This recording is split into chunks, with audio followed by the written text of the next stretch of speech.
sheep in this world, and there are wolves in this world. And I know that you two boys are just two weary travelers who lost your way. So, we're gonna clean you up right with a baptism. I'm more a baptism by fire type. Okay. Peanut Butter Falcon. The Peanut Butter Falcon. This is the beginning of the video, and my name is Tyler Nilsson. Unedited bits will go up, guys, at some point, depending on how this chat goes. Okay, congratulations. I absolutely love the film. My first question is this. Tyler, is Shia being Tyler in the film? Because I feel like he is. You seem to dress like the character, and it seems like your natural vibe that I've seen online on YouTube is very much a little bit like the character. I think he probably, it's my favorite hat. I've had that hat for 15 years, and he wore my hat, and so I think he drew some good vibes. It's easier for me to say I think he was biting a lot of Tyler style. I think you're right. And because Kanye raided Shia's wardrobe for his clothes, I feel like actually you should be raiding Tyler's wardrobe. Thank you. It's very kind of you. It's actually a super interesting story, how this all came about. I don't know who you're going to say was responsible for making it happen, but is there one person that really made this all come together? Because it's quite special, isn't it? I would say Zach. Zach really made it happen. He's been a friend of ours for 8 years, and he wanted to be a movie star. And a conversation about how there weren't a lot of roles written for people with Down syndrome sort of birthed the whole movie. Yeah. The thing that I thought was really interesting when you're watching it, it feels like the film was made out of love, and definitely it was very optimistic, which is beautiful, and you definitely feel that vibe. But it was sometimes, if you've not had somebody in your life that's got Down syndrome, you have preconceived ideas. And one thing that I learned watching it was this: it's not that they need you to assist them and jump in and fill the gap. Be patient and let Zach speak. And I've seen it in interviews as well, especially with Shia, where Shia lets him finish, and the interviewers are like, okay, cool. I feel like people just naturally have all these preconceived ideas, and you've kind of really dealt with it head on. Yeah, I think, Tyler and I really wanted to treat Zach as a real human being. And, regarding the R word, we spoke to the Global Down Syndrome Foundation, Best Buddies, and the Special Olympics. And they said, please, Rudderman Foundation, please authentically show the hardships that people go through and the bullying.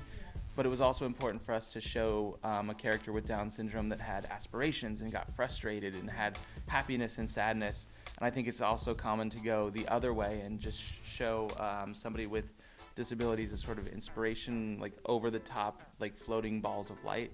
And that's not realistic either. So we really wanted to treat our character with Down syndrome as a regular human being. And he was awesome. He's such a cool guy, and I feel like he looks like he gives the best hugs. I felt there was a lot of hugging going on in this film. Yeah, he's a gifted hugger. Yeah, he is a gifted hugger. It's true. He's a lover, and I love him a lot. We could be a family. Friends are the family you choose. On set, did you guys ever say cut? Because it felt like, even with Dakota, the three of them were like buddies just being filmed, and you guys were just in the background filming them? Yeah, we just yelled. On day one, we just said action, and then day 29, we just yelled cut. So it's just one. No, but it's really just one take. For real, I think that shows the level of prep that they did and the level of commitment to the world that we had. So when you know the chord changes really well, you can play jazz.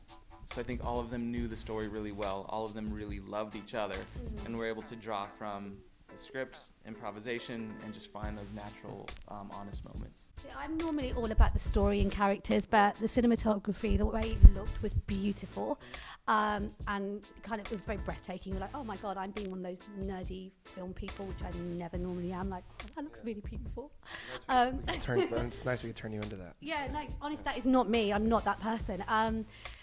It did feel like a lot of stuff was taken into account when you were making this film. You were ticking a lot of boxes.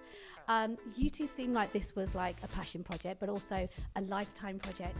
So did it feel like we're going to put everything into this? Oh yeah, I don't think I know if I can't speak for both of us, we don't do stuff half-assed. Yeah, it's always everything. It's always everything.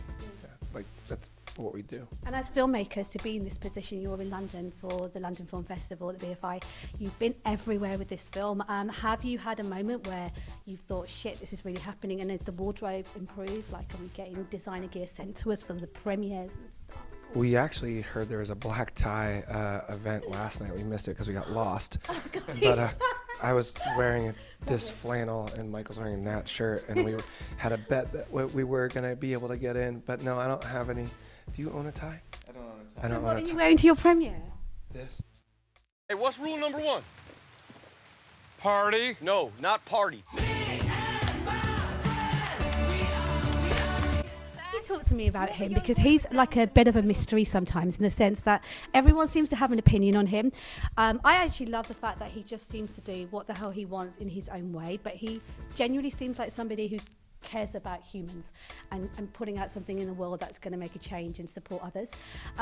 What is it about him that has totally connected with you guys? Because you've all become buddies, haven't you? Yeah, I think Shia cares a lot about everything. And I think we care almost just as much as he does. We're always both care so much, especially about this project and about the stuff we make. And I think we recognize that, I don't want to say crazy, but we both are very crazy in love with the stuff we create. And I think we recognize that in each other and have sort of formed a brotherhood around that. You know, we still have we have dinners all the time together. Okay, you have dinners together. Is it like, do you have it in time to cook, or are you like living extravagant? Do you go out and eat and get?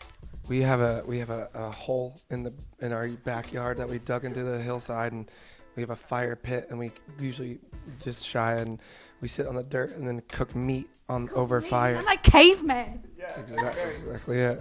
That's exactly true. Do women get to come, or is it just men? Yeah, women can come. Come to my wrestling school and become a badass. That's what he wants to do with the rest of his life. Yes, it is. I'm hoping that the film is definitely nominated because it deserves it. Everybody Are in the. you buzzing? I'm buzzing. All right. Well, I mean, it starts here. Okay, Max is starting this whole thing. What would it mean to you as filmmakers for that to happen?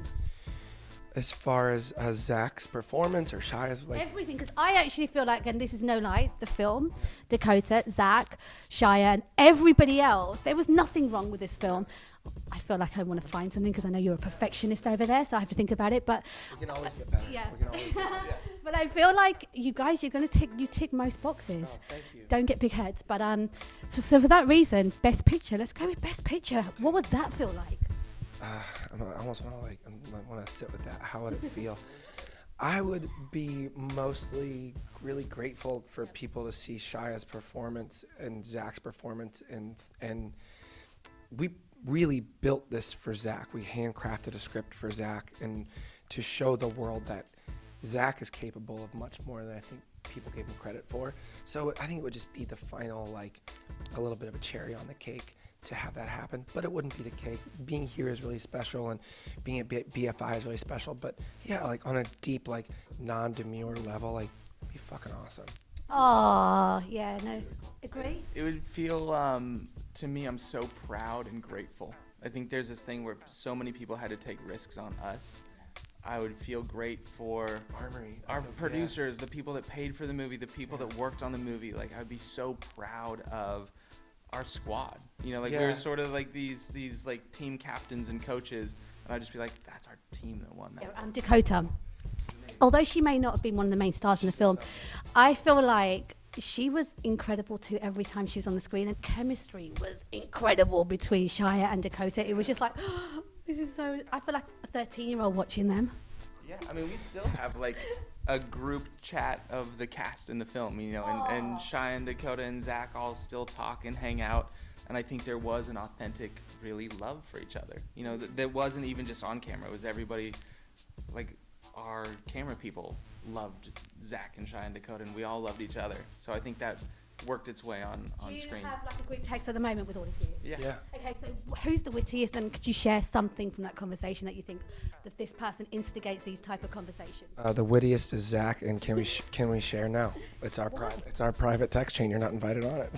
Sorry. No, here's one of the things Oh, I mean, not like in a bad way, but like it's I just got told. it's family, you know. one of They're the, family, we're not in. no, one of the things I love is Met like you, girl. Come on. when we're doing Q&As, sometimes people ask Zach, and I think this is probably what inspired Tyler a little bit. People say, Zach, will you teach me the secret handshake? I know. And he says, no. No, it's No. a secret. It's ours. It's our special thing. There's a lot of filmmakers out here that lose heart and they try for years.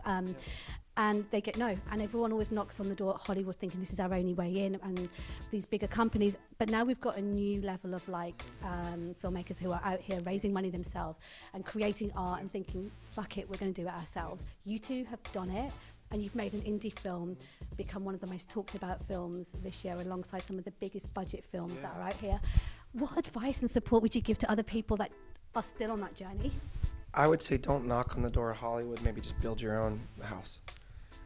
I also think if I feel funny giving advice because I'm still learning so much. Same, yeah. Still learning so much. Like, I take advice from the Coen brothers and Yeah. like Tarantino. No, guys, that's what's lovely. You've not had the same budget or the same amount of time as them, but you've done something really powerful. So don't put yourself down like that. That's what makes it special. oh, thank you. Thank you. And my advice is, I don't know. Yeah. Okay, no, Thank you so much. okay, I say keep going. Do what they did. You need a name. Falcon! Peanut Butter Falcon!